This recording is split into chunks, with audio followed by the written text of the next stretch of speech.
Bonjour à tous et à toutes.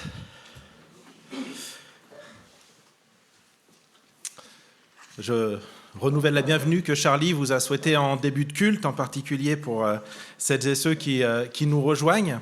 Si vous n'étiez pas présents la semaine dernière, on a débuté une série de prédications donc, sur le livre de l'Ecclésiaste. Et vous pourrez réécouter cette première prédication que Raphaël nous a donnée sur le site internet de notre église ecegrenoble.fr. C'était intéressant, je trouve, en fin de culte, d'écouter les réactions des uns et des autres à la suite de cette prédication. Il y avait notamment des personnes avec plein d'humour et un soupçon d'ironie qui se demandaient comment on allait pouvoir terminer psychologiquement cette série de prédications. Est-ce qu'on va être complètement déprimé ?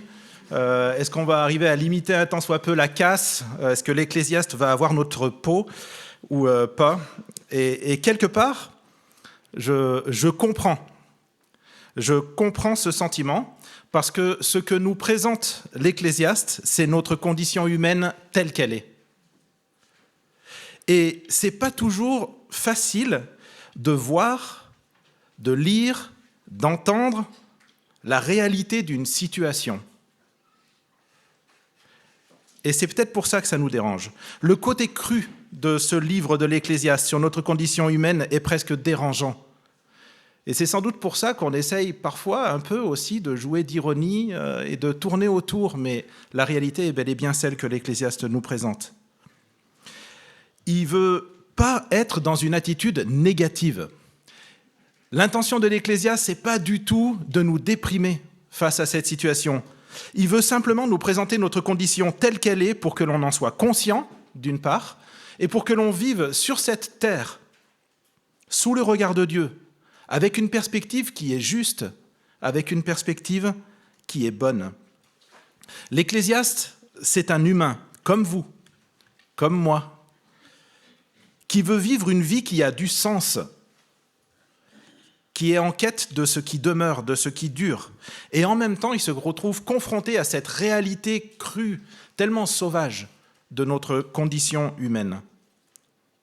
En fait, c'est notre actualité à tous et à toutes qu'on lit dans le livre de l'Ecclésiaste. Comment vivre cette vie, tout en étant conscient que notre condition humaine est déchue par le péché ? C'est toute la problématique de l'Ecclésiaste, et c'est pas déprimant.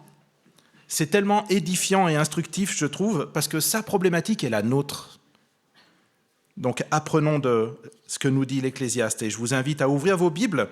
Dans l'Ecclésiaste, au chapitre 1, on va lire à partir du verset 12. Et on va voir ce matin plusieurs tentatives de la part de l'Ecclésiaste pour essayer d'échapper à sa condition humaine. Des tentatives qui vont s'avérer vaines, mais avec une perspective au bout.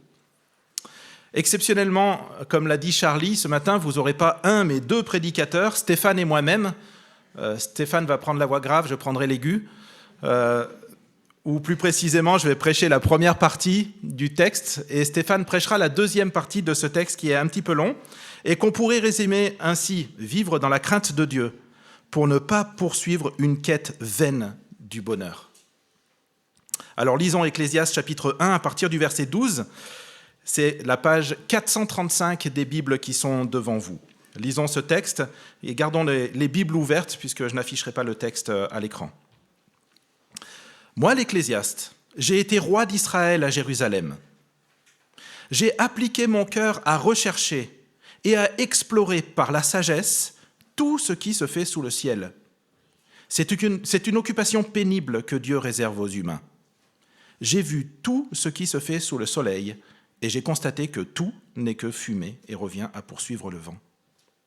Ce qui est courbé ne peut pas se redresser, et ce qui manque ne peut pas être compté. Je me suis dit, j'ai augmenté et développé la sagesse plus que tous ceux qui ont dominé avant moi sur Jérusalem, et mon cœur a vu beaucoup de sagesse et de connaissance. J'ai appliqué mon cœur à connaître la sagesse, mais aussi la folie et la stupidité. J'ai découvert que ça aussi, ça revient à poursuivre le vent.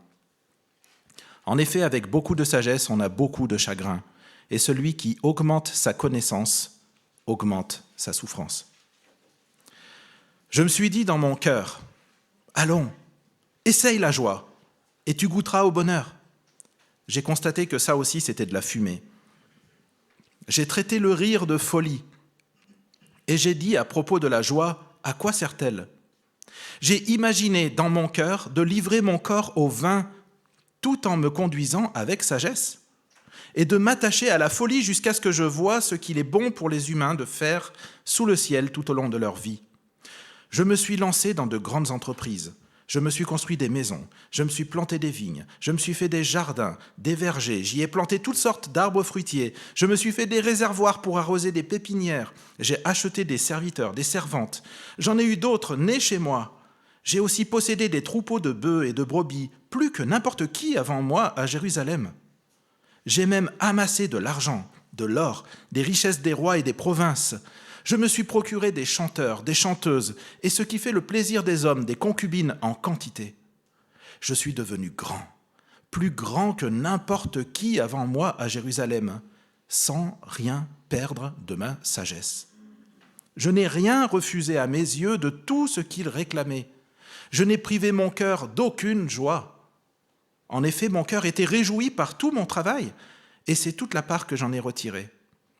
Puis j'ai réfléchi à tout ce que mes mains avaient entrepris, à la peine que j'avais eue pour le faire, et j'ai constaté que tout n'est que fumée et revient à poursuivre le vent.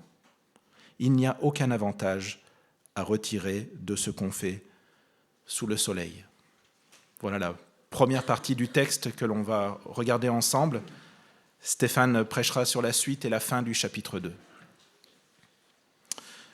Dans sa tentative de trouver une satisfaction durable, d'échapper au côté misérable de sa condition humaine, l'Ecclésiaste va faire des tests.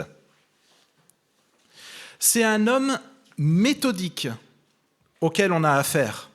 Et la méthode qu'il adopte est quasi scientifique. Il teste pour trouver. Il teste la sagesse. Il teste les plaisirs. Il commence par tester la sagesse dans la fin du premier chapitre. Et je ne sais pas si vous avez remarqué, mais l'auteur met beaucoup d'énergie pour nous montrer le sérieux avec lequel l'Ecclésiaste s'implique. Il ne va rien laisser au hasard. Verset 14. Il a vu tout ce qui se fait sous le soleil. Verset 16. Il est devenu un maître de sagesse au point qu'il n'a aucun égal sur terre. Il a étudié, il a exploré, il s'est donné les moyens, etc., etc.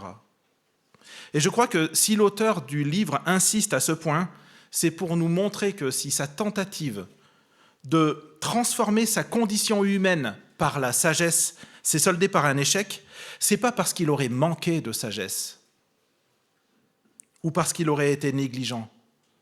L'auteur fait en sorte de nous interdire radicalement de penser « s'il avait été ne serait-ce qu'un tout petit peu plus sage, il aurait décroché la lune. Sa quête aurait abouti. » Il nous montre de manière absolue qu'aucun homme, aucune femme ne peut trouver la clé de cette quête de satisfaction à travers la sagesse. On pourrait être tenté de dire « ok, en fait, il arrive à sa conclusion là parce que c'est quelqu'un qui ne vit pas avec Dieu. C'est pas un chrétien, cet homme. » Mais derrière l'Ecclésiaste, et c'est peut-être presque ce qu'il y a de plus dérangeant, il y a en filigrane la figure du roi Salomon. Et Salomon était croyant. S'il y a un homme dans la Bible dont on est sûr d'une manière formelle que sa sagesse lui provenait même de Dieu, c'est Salomon. Il y a une référence pour celles et ceux qui prennent des notes dans 2 Chroniques au chapitre 1, les versets 10 à 12. On ne va pas lire le texte, mais 2 Chroniques 1, versets 10 à 12 nous montre clairement que Salomon a demandé à Dieu la sagesse. Et vous savez quoi ? Dieu a donné la sagesse à Salomon. C'est lui dont il est fait mention ici. C'est le portrait de Salomon qui est derrière ça. Et pourtant, c'est bien lui qui est en échec. Dérangeant, hein ?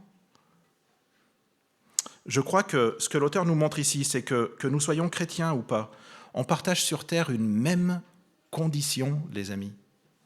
Une même condition. Nous sommes limités par notre condition humaine et on doit accepter, comme le dit le verset 15, que certaines choses tordues ne pourront pas être redressées ici-bas parce que c'est inhérent à notre condition. Les amis, c'est vraiment une chose qu'on doit avoir à l'esprit.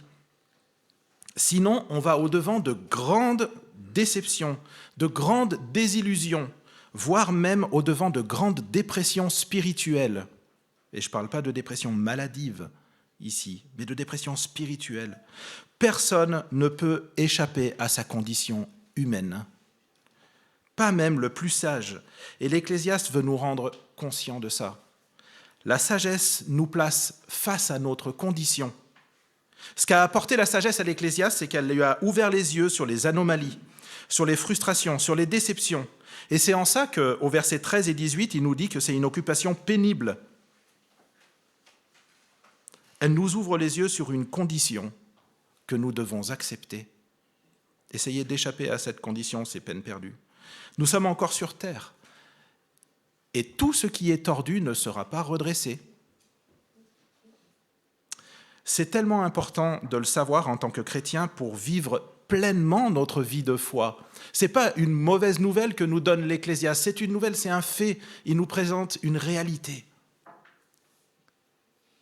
Quelle grâce nous avons d'avoir cette réalité qui nous est présentée. Peut-être de manière dure, peut-être ça fait mal, mais c'est une grâce d'avoir cette réalité. Parce que sinon, on vivrait une vie qui serait faite d'illusions, voire même de désillusions. Ah, j'attendais que le Seigneur fasse ceci, fasse cela, mais on est dans une condition qui est une condition humaine. Et la sagesse ne permet pas de surpasser notre condition humaine.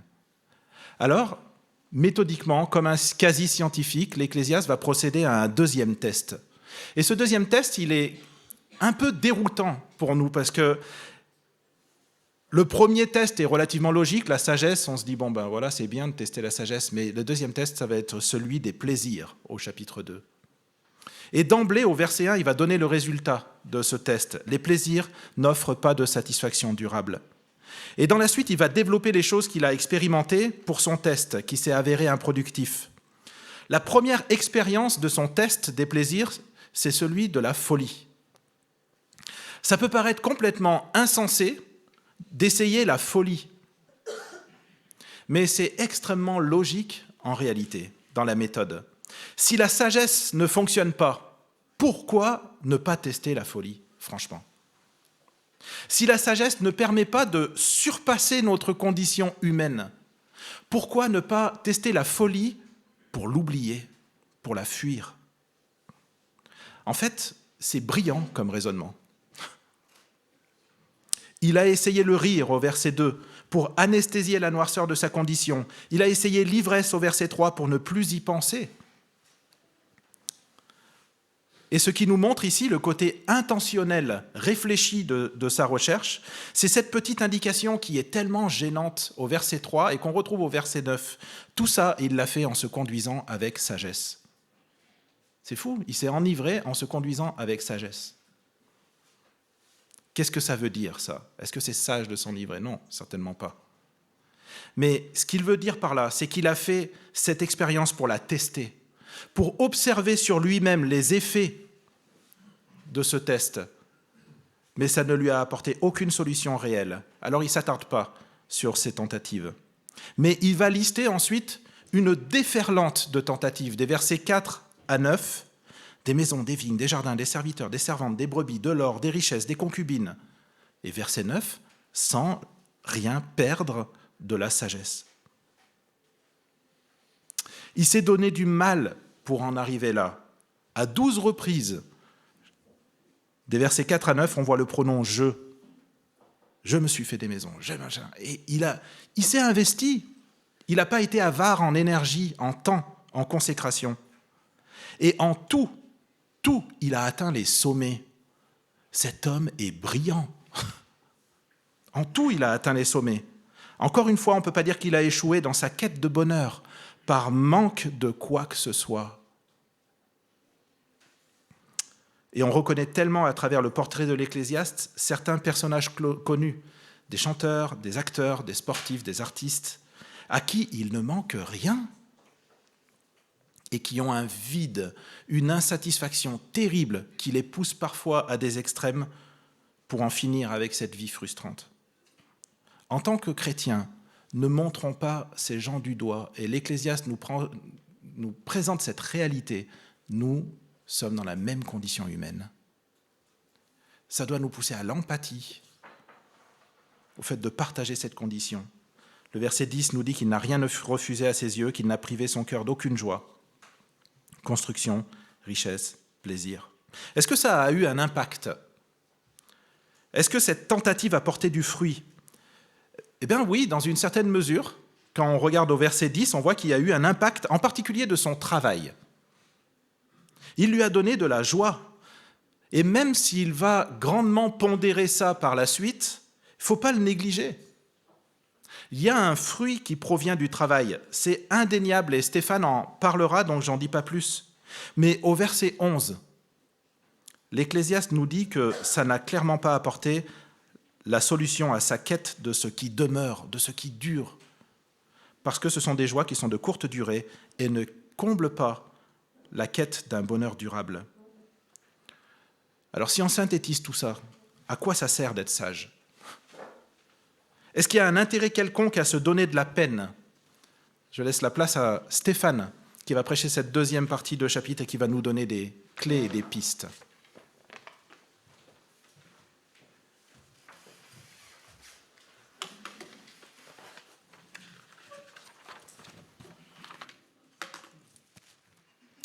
Comme le disait Jean-Marc, quel avantage à être sage? On vient de le voir. L'Ecclésiaste a évoqué sa quête de satisfaction à travers la sagesse d'abord, à la fin du chapitre 1.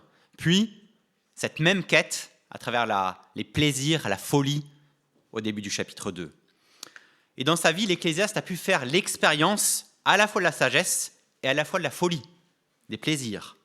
Mais les deux, la sagesse comme la folie, ont été au final une source de déception, de découragement pour lui. Alors l'Ecclésiaste en arrive à se poser cette question. Vaut-il mieux être sage ou fou dans cette vie? Et il creuse cette question. Si la vie sous le soleil, dans ce monde qui nous entoure, n'est que vanité, que fumée, ceux qui mènent une vie sage, avisée, ont-ils un quelconque avantage sur ceux qui sont à l'extrême opposé, vivent une vie de plaisir dans la sottise et la folie? Y a-t-il un avantage à être sage? Cette question taraude l'Ecclésiaste et il prend le temps d'y réfléchir maintenant. On va d'abord lire les versets 12 à 15. On poursuit la lecture. Versets 12 à 15 du chapitre 2. Puis je me suis mis à considérer, à réfléchir à ce qui caractérise la sagesse, la folie et la stupidité. En effet, que fera l'homme qui succédera au roi? N'est-ce pas ce qu'on a déjà fait?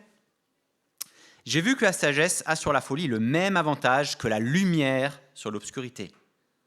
Le sage a ses yeux bien en place, tandis que l'homme stupide marche dans l'obscurité.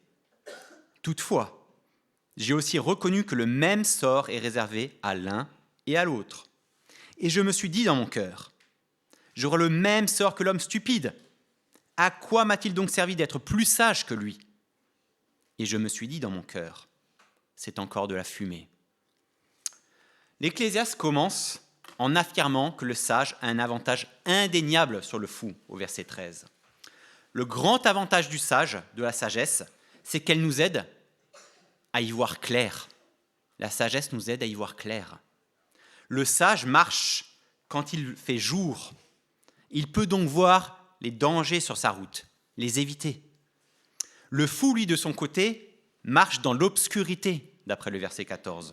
Il tâtonne, ne voit pas où il va, et peut donc beaucoup plus facilement tomber, chuter. La sagesse constitue donc un véritable avantage dans la vie sous le soleil. Cela ne fait aucun doute pour l'Ecclésiaste. Elle permet d'éviter les écueils de la vie, alors que le fou, lui, fonce droit devant et s'y échoue. Mais si la sagesse a un avantage indéniable, l'Ecclésiaste convient aussi, il se rend vite compte que cet avantage est plus que limité. Car au final, un même sort est réservé à l'un et à l'autre, au verset 14. Pour le sage comme pour le fou, La même finalité les attend.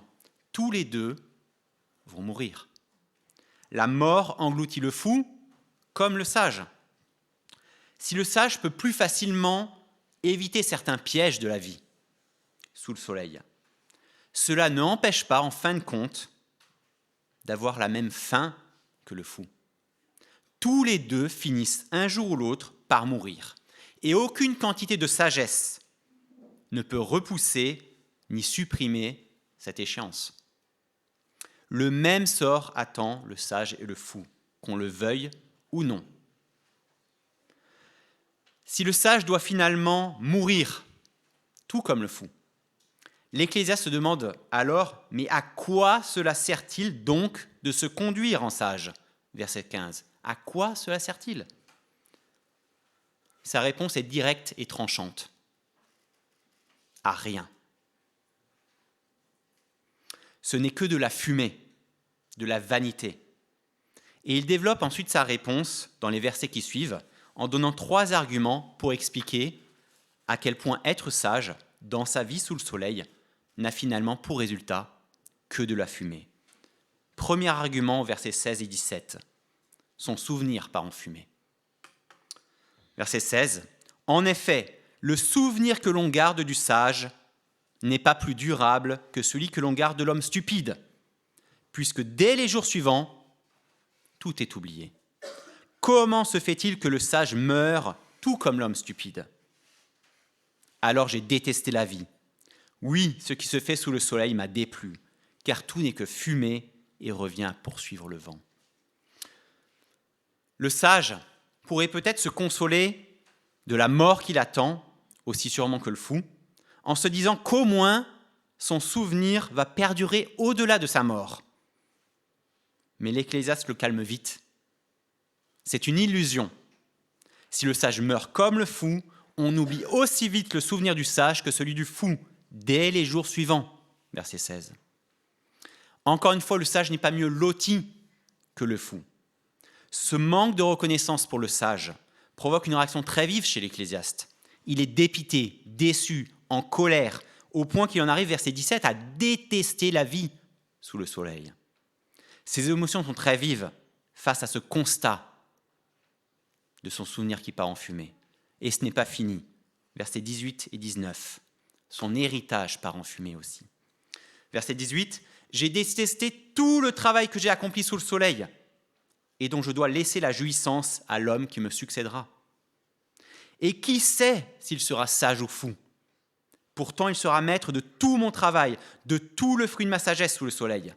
Cela aussi, c'est de la fumée. Si son souvenir disparaît, le sage peut se dire qu'il laisse au moins un héritage à la génération suivante. Mais cela aussi peut tellement facilement partir en fumée. La réalité, c'est que, après sa mort, le sage n'a plus aucun contrôle sur la façon dont les fruits de sa sagesse seront utilisés après lui. Son héritage peut très bien tomber entre les mains de quelqu'un qui le réduira à néant par incompétence ou parce qu'il ne lui attache aucune valeur. Sous le soleil, il n'y a aucun moyen de savoir si l'œuvre de notre vie va perdurer. Est-ce que le fait de laisser un héritage à ses enfants peut donner une certaine satisfaction et un sens à notre vie sous le soleil ? La réponse de l'Ecclésiaste est claire.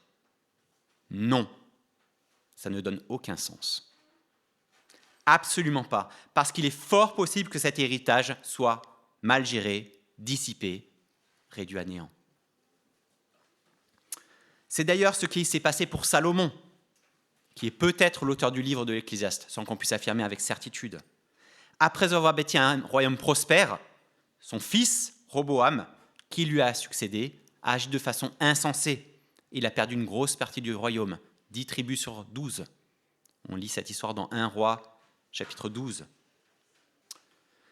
Son souvenir part en fumée, son héritage part en fumée, son travail même part en fumée. Verset 20. J'en suis venu à désespérer à cause de toute la peine que je me suis donnée sous le soleil. En effet, un homme peut travailler avec sagesse, savoir-faire et succès, et il doit laisser le produit de son travail à un homme qui ne s'est donné aucune peine pour cela. Cela aussi, c'est de la fumée, c'est un grand malheur. Oui, que retire l'homme de tout son travail et des préoccupations de son cœur, alors qu'il se donne tant de peine pour cela sous le soleil? Ses journées ne sont toutes que souffrance et son activité n'est que chagrin. Même la nuit, son cœur ne connaît pas le repos. Cela aussi, c'est de la fumée. Comme pour le reste, le travail dans lequel le sage met toute sa peine, fait tous les sacrifices nécessaires, peut partir en fumée. L'Ecclésiaste décrit ici un homme qui se donne de la peine, verset 20, travaille avec sagesse, verset 21, a du succès, verset 21 aussi, met tout son cœur à l'ouvrage, verset 22. Bref, l'employé modèle, celui ou celle que toute entreprise, tout manager souhaite avoir dans son équipe. Et que retire cet homme de tout son investissement? Verset 23, le chagrin et le manque de sommeil. L'Ecclésiaste met en avant le fait que le travail excessif est une souffrance tout à fait vaine et inutile. Est-ce que votre travail a déjà été pour vous une source de peine, d'inquiétude, au point de ne pas réussir à vous endormir le soir, au point que ça accapare vos pensées en week-end ou peut-être même en congé? Cela m'est déjà arrivé à moi-même aussi. Mais au final, à quoi bon? Je travaille dans le domaine de la production microélectronique, où il y a une certaine forme de pression. Et dans le département où je suis, on est un peu en retrait, en difficulté. Mon chef s'est donné corps et âme pour relever la barre, à être présent à 7h du matin, voire parfois avant, jusqu'à 19h le soir, parfois après, même le week-end, au point de me dire lui-même qu'il n'avait plus de vie. Je viens d'apprendre il y a 2 semaines que j'allais changer de chef. À quoi bon? C'est dur pour lui. Il le vit comme un échec personnel. À quoi bon? À quoi bon tout cet investissement? Certains peinent, triment, se tourmentent toute leur vie dans leur travail. Mais quelle différence cela fait-il 5 minutes après la mort? Tout cela n'est que fumée et vanité. Le sage vit une vie de frustration, d'insatisfaction sous le soleil, où tout part en fumée pour lui. Toute sa sagesse et son travail ne peuvent pas lui donner cette satisfaction qu'il recherche. Sa quête de satisfaction ne donne au final aucun résultat. Et là, on est comme au bord du précipice que Jean-Marc évoquait en introduction. Et on se dit, il n'y a plus qu'à faire un pas et puis on saute tous. À quoi ça sert cette vie? Heureusement, il y a les 3 derniers versets du chapitre 2. Heureusement pour nous, dans cette quête de satisfaction de l'Ecclésiaste, il reste ces 3 derniers versets qui donnent un espoir. Il est possible de vivre une vie qui donne une véritable satisfaction et qui a une valeur au-delà de la mort, une valeur éternelle. Verset 24. Le seul bonheur pour l'homme consiste à manger, à boire et à se donner du plaisir dans son travail. Mais cela aussi, je l'ai bien vu moi-même, dépend de Dieu. En effet, qui peut manger et jouir de quelque chose en dehors de moi? Oui, à l'homme qui lui est agréable, il donne la sagesse, la connaissance et la joie. Mais aux pécheurs, il réserve la tâche de récolter et d'amasser des biens afin de les donner à celui qui est agréable à Dieu. Cela aussi, c'est de la fumée et cela revient à poursuivre le vent. Jusqu'ici, l'Ecclésiaste a agi comme si le bonheur dépendait de l'homme lui-même, avant tout. Mais les expériences qu'il vient de raconter, que ce soit dans la sagesse ou dans la folie, lui ont montré que c'était une erreur. Et pour la première fois, il mentionne celui qui change complètement la donne dans cette quête de satisfaction. Il s'agit bien sûr de Dieu lui-même, au verset 24. L'Ecclésiaste conclut sa quête de satisfaction en nous expliquant que la véritable satisfaction ne se trouve pas dans l'excès, ni l'excès de la sagesse, ni l'excès de la folie, mais dans le fait de reconnaître le bienfait du moment présent, vécu comme un bienfait venant de Dieu. Manger, boire, travailler, les activités qui sont citées au verset 24 sont des activités quotidiennes. Et c'est dans ces activités quotidiennes que nous devons prendre conscience justement de la présence de Dieu dans nos vies, qui nous accorde ces bienfaits. Pour vivre une véritable satisfaction dans cette vie, il faut savoir profiter et savourer du moment présent avec mesure, en le prenant comme ce qu'il est, un don de Dieu. Par exemple, priez avant un repas. Pourquoi priez-vous avant un repas ? Ce n'est pas par tradition, j'espère. Ce n'est pas un rituel, non. Si on prie avant le repas, c'est un moyen de manifester sa reconnaissance pour le bienfait du moment, ce repas, et reconnaître que ce bienfait vient de Dieu. Quelle que soit la personne qui l'a cuisiné, quelle que soit la personne qui a acheté les aliments, ce bienfait vient de Dieu. La satisfaction et le bonheur sont possibles pour celui ou celle qui profite du moment présent et des bonnes choses de cette vie en étant conscient de sa brièveté et en levant les yeux vers Dieu pour lui rendre grâce, pour lui remercier. Il y a dans le travail, la nourriture, la boisson et comme dans plusieurs autres choses que nous propose notre vie sous le soleil, un véritable bonheur à prendre. Le problème réside dans le fait de vouloir tirer de ces plaisirs, de ces bonheurs, plus que ce qu'ils ne peuvent donner, en regardant à ces plaisirs, au lieu de regarder à celui qui nous les donne, qui nous donne ses bienfaits.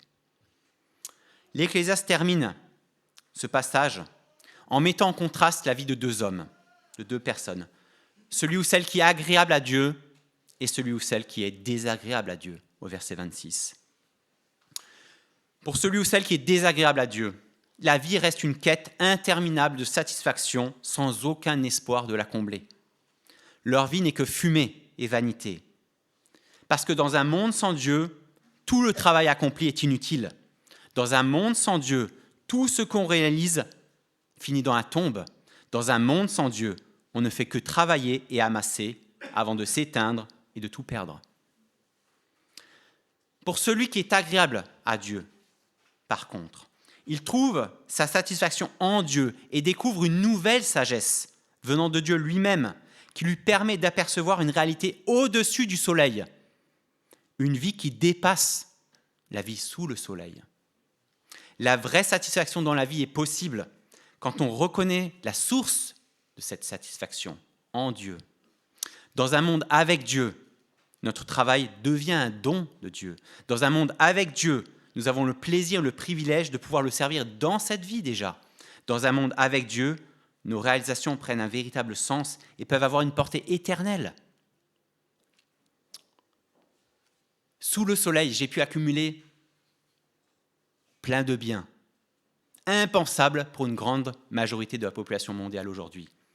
J'ai une maison, 2 voitures, un frigo bien rempli, une garde-robe avec des habits, je ne sais pas quoi en faire. J'ai un compte en banque qui me permet de voir l'avenir avec une certaine sécurité. J'ai accumulé plein de choses. Mais quelle est la valeur de tout cela ? Quelle est la valeur ? Je ne partirai pas avec ma maison, mes 2 voitures, mon frigo rempli sur le dos. Et aucun d'entre nous, bien entendu.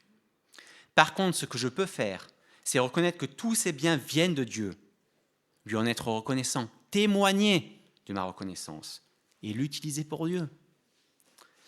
Je n'amènerai aucun de ces biens avec moi. Mais je peux amener d'autres. Je peux amener les 3 enfants qui vivent à l'étage. Je peux amener les personnes que j'accueille ou que j'aide avec moi.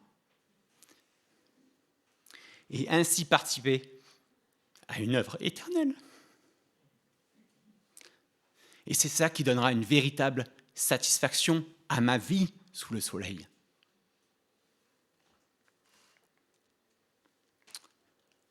Et pour vous, qu'en est-il ? Où en êtes-vous dans votre quête de satisfaction dans cette vie ? Je prie pour que l'expérience, les paroles de l'Ecclésiaste nous éclairent, nous permettent de trouver la seule et unique véritable satisfaction sous le soleil, Dieu lui-même. Amen. Nous sommes heureux d'avoir passé ce moment ensemble. Rendez-vous dimanche prochain à 10h30 sur notre chaîne YouTube. Pour mieux connaître notre Église, visitez notre site www.ecegrenoble.fr. Si vous désirez entrer en contact avec l'un des responsables, écrivez-nous à contact@ecegrenoble.fr. Retrouvez les liens du site et l'adresse de contact en description. À bientôt!